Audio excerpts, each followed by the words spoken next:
Welcome, Steve, to Metallarium Pages. It's a great pleasure to talk with you about Vision of Choice, this new album, Second Sight, and more things related to the metal world. So we're starting. So we're starting, I think, with a common question. How has the band been during these 3 years? Because you released your first album, Mistress of the Gods, at the beginning of the pandemic, 2020, and now we are far away from the pandemic. So how was the things going during the last 3 years in the band?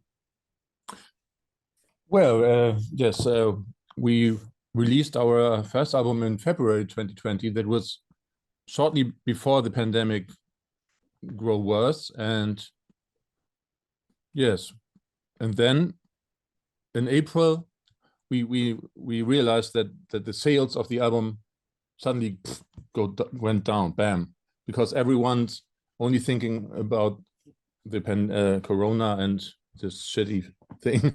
And yeah, and then in April, I was not allowed to work in my job. I work with children and young people, and this house was closed because of the pandemic. And then I was sitting at home watching YouTube videos of Judas Priest gigs and Wacken and everything. And then I took my guitar and wow, I composed metal songs, and we never planned to do a second album.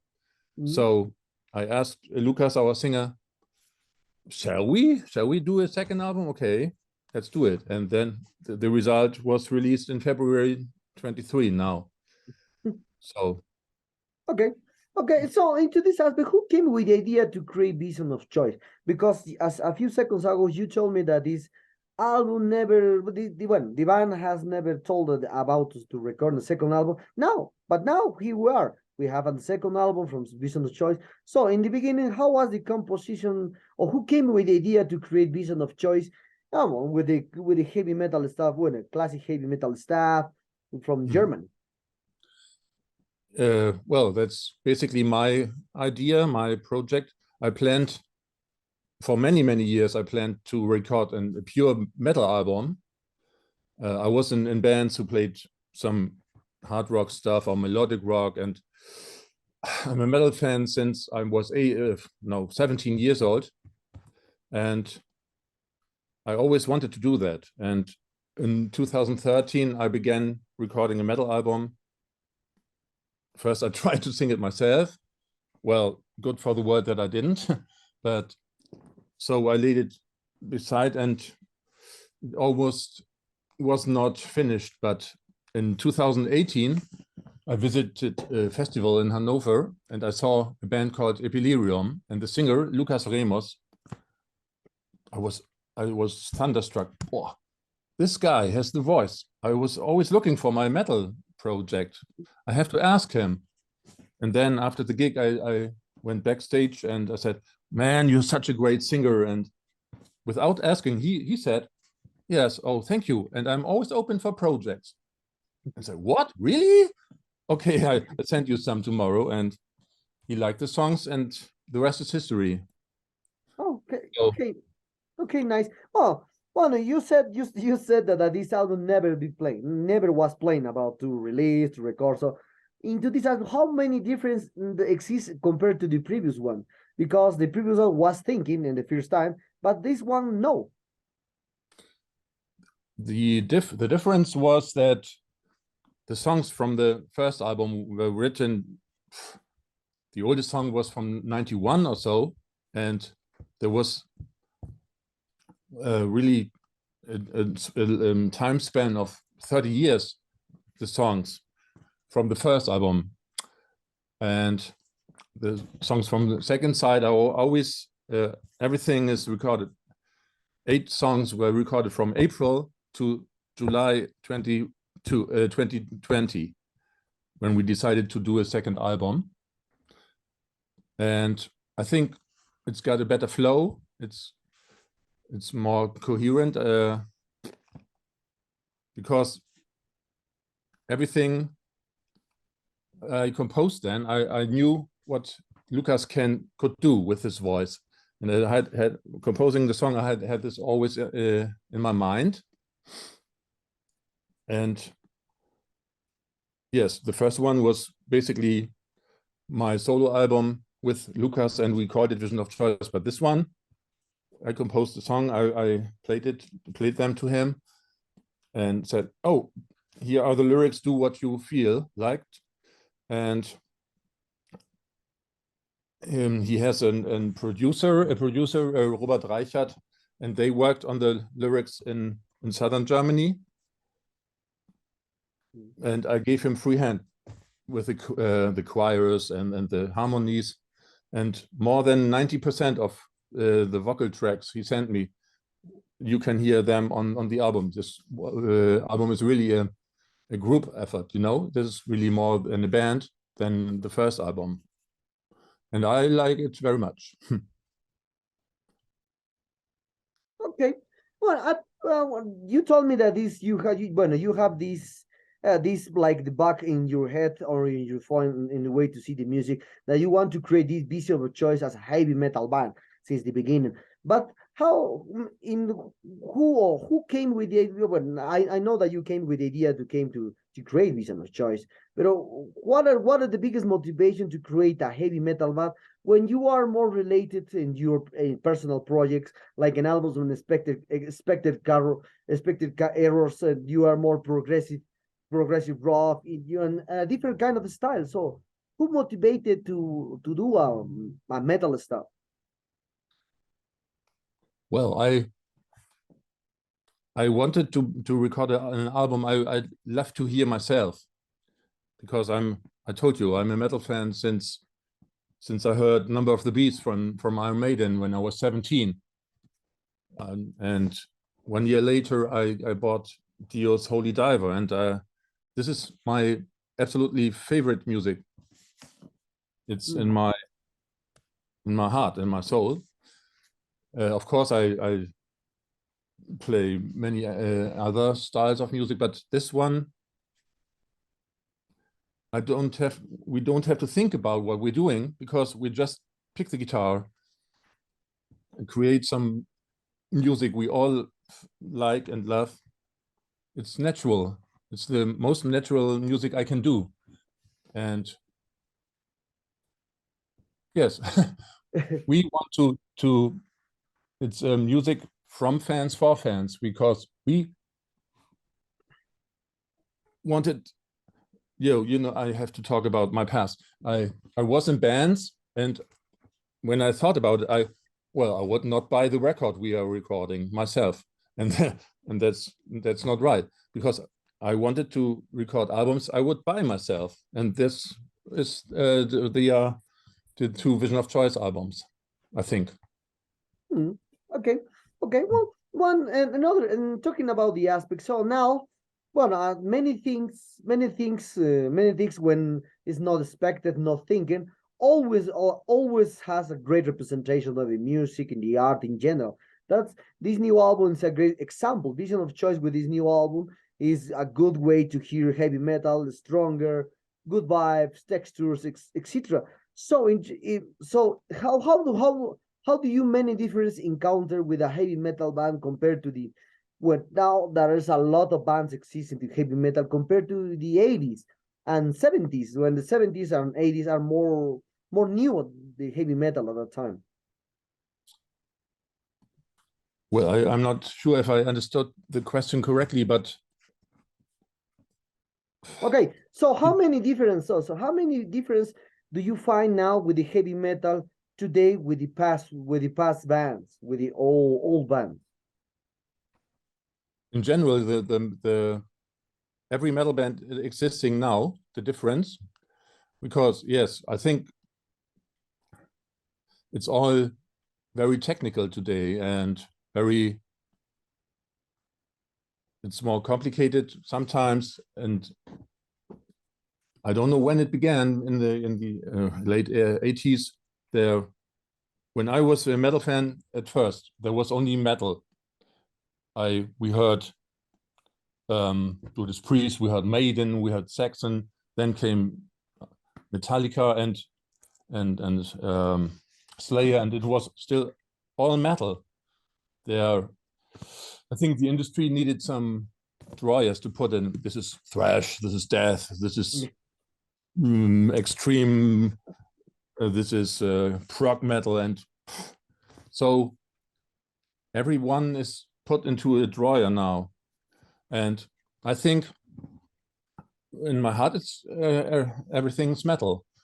Well, I think on the second album we have some stuff, I would call it some hard rock style. Some songs are more hard rock, some are more 80s metal, some are more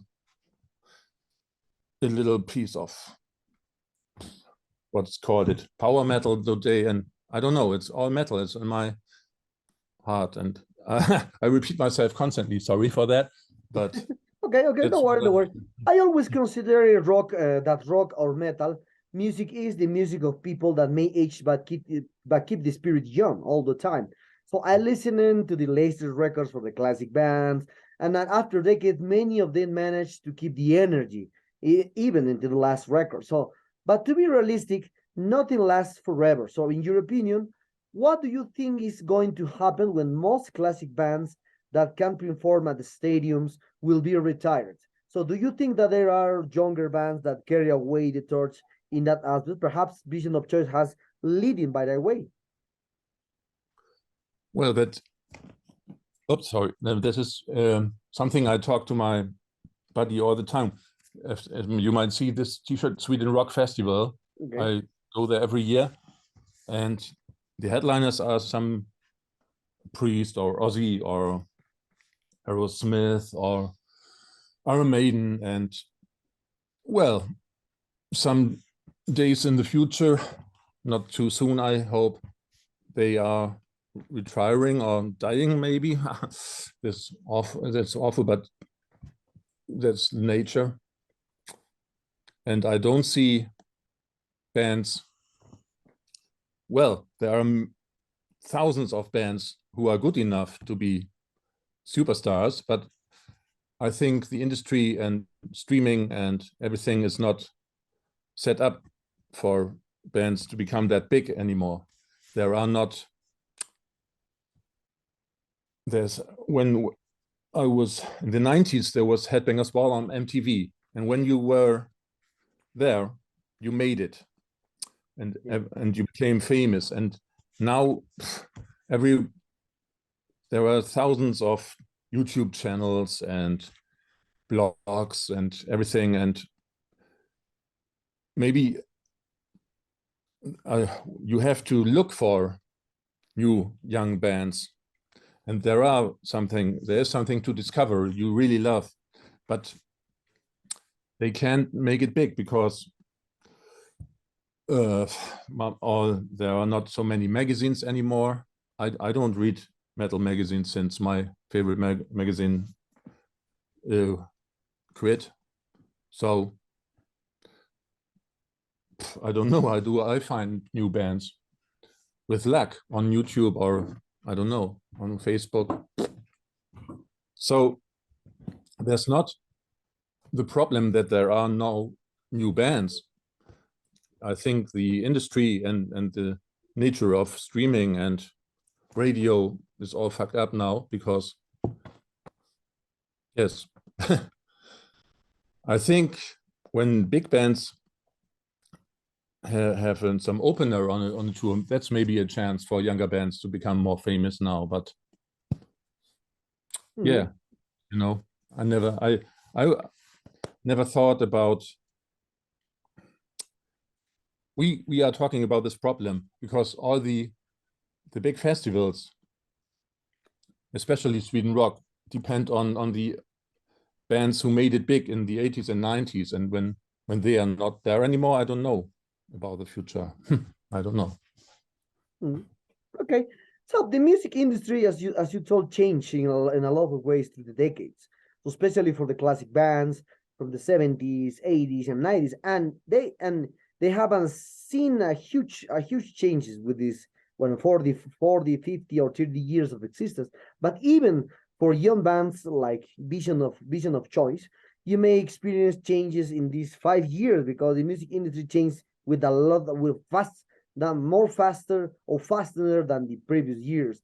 So with the especially with the digital platforms, you told me you select your new music with the digital platforms, with the algorithm, with digital platforms. So that's the way. Oh, but this is the only way to spread the music now at this moment. So how has been your experience with digital platforms, and how do you deal with the issue of the fans not listening to full albums now, like before? So you remember, like we are now in a world just here by singles at that time. Remember the 40s or 50s? This is like the same. Yeah, I tend to deny the fact. We recorded 10 songs, and I thought about it, about the track list, and now you can put this song after that, and after thinking about for a very, very long time, I think I made the perfect track list for this 10 songs, and everybody who's still listening to this whole album tells me that it has a good flow. And you start the album and then, oh, it's already over. This was a good time. But I'm aware that it's becoming more and more difficult to gain some attraction to any new listener. And we decided not to put the whole album to Spotify and co. We only have our 3 singles there. Okay. That may be stupid, but yes, our first album is sold out since last week. This one, it's yes, I can say que sí. Yes, and the CDs are sold out now, and there will be no new pressing. So we are thinking about putting that one on the streaming services, because no one can buy the CD anymore. But yes, we are very old-fashioned and stupid, maybe. And no. As long as we have some CDs to sell from Second Sight, there only will be the singles on the streaming services and not more. They can listen to it on our YouTube channel, on our Bandcamp site. But yes, there's no benefit for me personally when they are listening to it on Spotify. Nobody, we are not a live project, and when we get some reactions from the fans, not really many reactions on Facebook or on Instagram, this is a really nice thing when someone who bought the album said, oh, I love it. And this is our reaction from the fans. We are not planning to do any live gigs because our second guitar player comes from Indonesia, from Jakarta, and this is really difficult to manage, I think. And we still would have to, we have no drummer in the band. We have 3 different drummers on the album, but they are all studio professionals and they are not in the band. Yes, I think putting together a band and rehearsing and playing gigs, this as a very, very not known band. This is starting in front of 30, 40 people. I don't know, I'm too old to do this. I did this 30 years ago and it was fine, but no, not anymore. Okay. So now the band is a no, as you know, baby, because you told me you are a few fans on Instagram, Facebook page, but with 2 albums and a lot of media talking about the album, reviews, all these kinds of interviews. So the band is well known as into especially from the heavy metal world. So how will they do, or how will you do if someone in US, someone in UK, or who knows in whatever part that is, requests Vision of Jobs live? Who will be the musicians that you select that you will play live? And perhaps you will do a tour, or just a stage with the same focus that you told me a few seconds ago, just on a session project no live presentations? Well, if the money is okay, but we have to have Punch with us, and he must go with a plane to Europe or wherever. Well, I think no, I don't think that is really realistic, because I don't know. Maybe some very big festival said, "Come on, I want you for a gig, and we give you any money you need to do this." Then we'll think about it. But not the normal way, start playing little clubs and tour, and no. But if a festival asks us and the money is okay, I say, hey, then we will do it, I think. Okay. Well, talking about this new album, in general, the album is quite diverse. You have power metal there, you have heavy metal there, or stronger riffs there. Some ways are melodic, so heavy stuff. So you have everything about to do a correct way to do a heavy metal band, like in a big words. So I like how somehow most of the songs come with a good vibe. It is almost impossible not to feel positive when you listen when we listen the most of these songs of this new album. So how do you manage to achieve these good vibes in such a complicated times? Because as you can see, we are ending the pandemic. We are living in a war in Europe. I think more than 12 wars in Europe now. So a lot of chaos, the economic situations, a lot of things happen now in the world. Yes, in opposite to the most people, the beginning of the lockdown was not a bad time for me, because I don't have many people around me each day, because most of the time I'm alone in my studio right now, like now. And since I could not work in my day job anymore, I had the whole day for making music. And I watched this, especially the gig of Judas Priest in 1983 in San Bernardino. This is such an awesome open air concert. I think this is a Screaming for Vengeance tour. And watching this gave me such a good feeling and power. And I was able to push away all the thoughts about the pandemic, just thinking about melodies and harmonies. And I don't know, this, as I told you, between April and July, every 8 songs came just flowing out of my mind. And these songs, yeah, thank you for the statement that gives the listener a good feeling and good vibes. I think it too. And I was feeling good at that time. And sorry to the rest of the world, but for me, it was in a time of thinking about the essence of what I was doing with my music, or wanted to do with my music and stuff. Okay, nice to hear. So I was talking with Joyce Satriani in a previous interview last year, and he mentioned something interesting: the way you experience the sound by listening or feeling your instrument when you play may be different from what we as a listener experience at the end has. So how do you work in order to make sure you have the right sounds and melodies that it will catch the attention of your fans? When I compose a song, I don't think about my fans. I just want to make some harmonies and melodies I like myself. And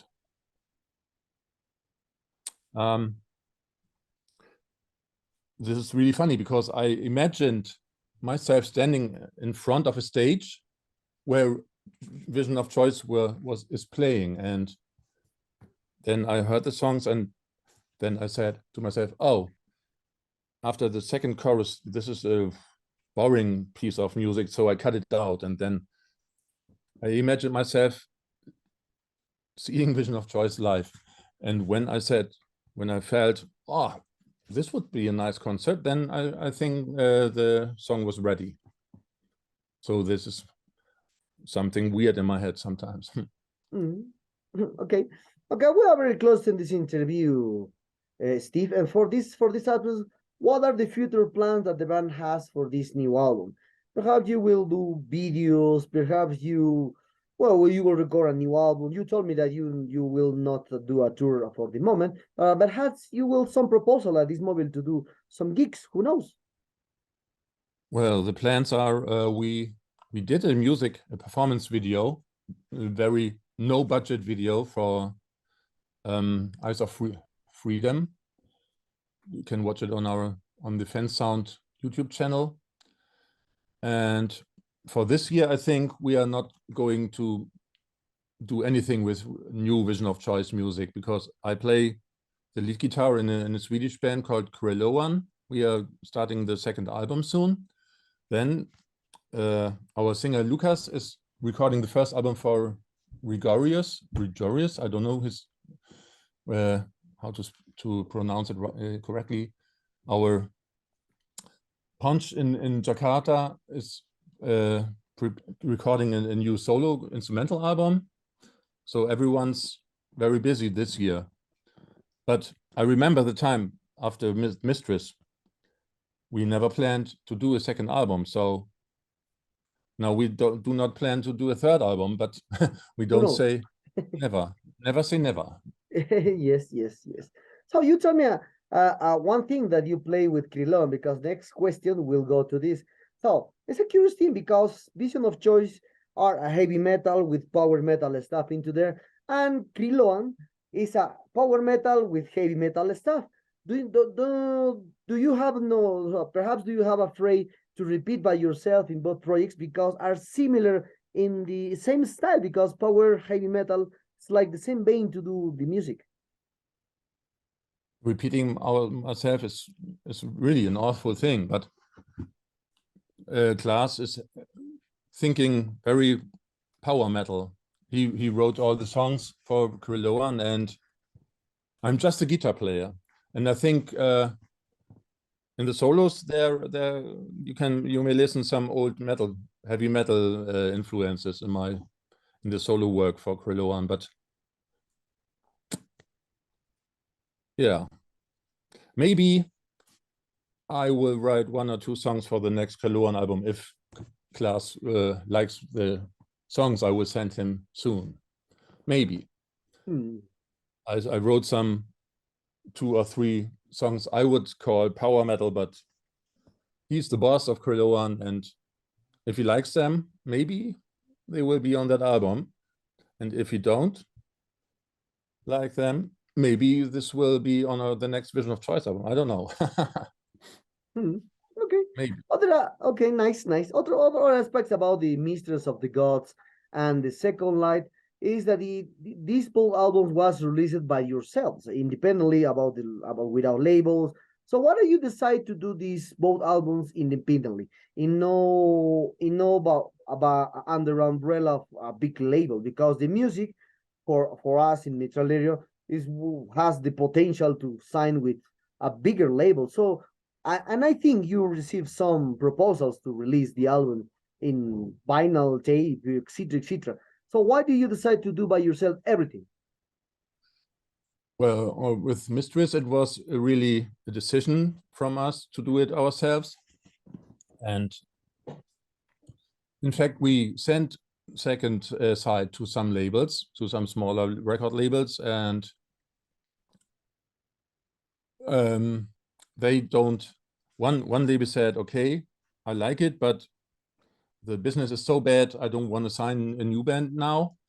And the other one said, oh, that's nice material, but at the moment we are not looking for. I sent it with Horlicks. I don't know if you, yes, I sent the stuff, yes. And you can see there if someone listened to your music. And I knew that this label did not listen. And they wrote to us, oh, we like that, but we are not looking. So that this is really funny sometimes. So I don't know. Maybe I did not write to the right label. or many 50% of the labels we wrote to never opened the email. This is when you don't know anyone who's working there. I think that's really hard to be listened from the right A&R manager from the record label. I don't know. Okay. No. This was yeah. Okay. This was our first try, and so the problem was, how long must we wait until we decide to do it ourselves again? And okay, let's do it ourselves again. Okay. Other aspect, it's very far away from the vision of choice. As you can see now, during these last 10 years, or 10 years, we put 10 years of, you saw that the traditional heavy metal is back now with a lot of new bands. There are copy paste from the old stuff from the 70s and 80s. So, but Vision of Choice didn't have this, they didn't have, or doesn't have this traditional heavy metal in your vein. You are a little more modern in some ways, the productions, etc. You have modern stuff in some ways. But what is your opinion about now this traditional heavy metal are returning with big supporters, with big small labels, a lot of promotions into there. So it's good or it's bad for the and style that I think never grow completely this style in the 70s and 80s, because now we are repeating the same styles with the same band with a lot of copy paste and bands.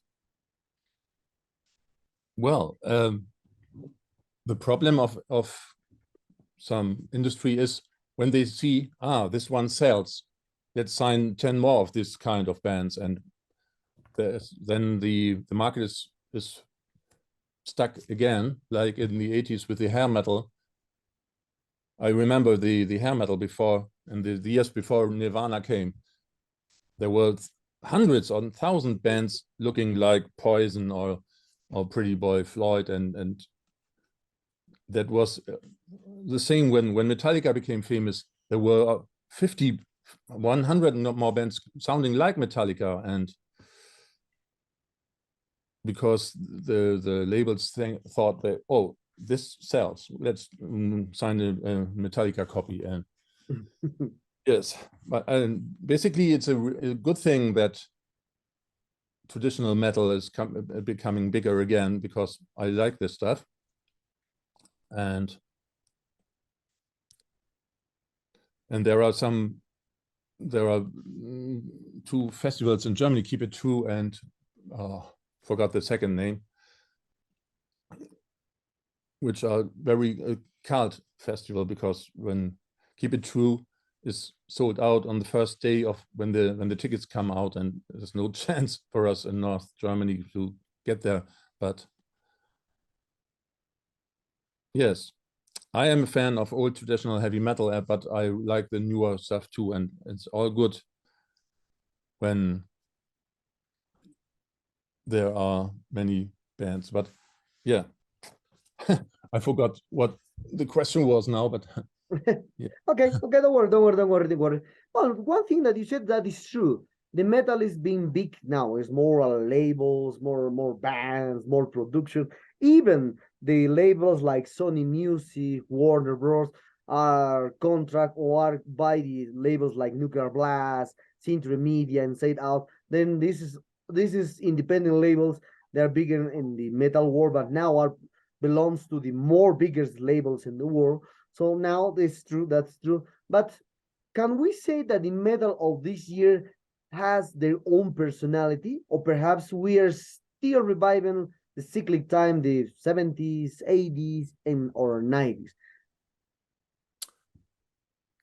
Well, I love the old style metal so much that when I hear a band combining this with other stuff, at first I think, this is new. Do I like it? I don't know. But there are certainly bands who trying to combine the older influences with new stuff. But sometimes it's sounding really great. I do remember when the new metal stuff, like Korn and everything, and Slipknot, I did not like it when it was new, because I think metal fans, I can only speak for myself, I'm very conservative, and I know what belongs to metal and what does not belong to metal, and this did not belong in my world to metal but I always admire bands and musicians who are doing some new stuff that no one did before, and I say, hey, they have guts, they do something very new and they become successful with it. That's great, but I don't like it, but I admire them for doing that. So yes, the new style. Yeah. Okay. I don't Okay. know. I understood. So, well, Steve, the sad times arrive at this interview. I hope you enjoyed this one like me. Perhaps Yes, thank you. your last album is a great one, a great record. You read our review on Metallerium. So perhaps do you want to add something to your new Latin American fans and Metallerium followers? Yeah, thank you for listening and thanks for having me. And if you did not check our album, you can do that. Read the review on Metallerium and follow the links. Follow us on Facebook and buy our album. No, every new listener is so great because we are doing what we love and we are happy with the album, and every new listener is a bonus for us. That's something we did not, think about it. We are doing this for ourselves, and if the world of internet is fucking great, you know. When I was younger in the 80s, I never thought that anyone in South America would listen to my music. This is awesome.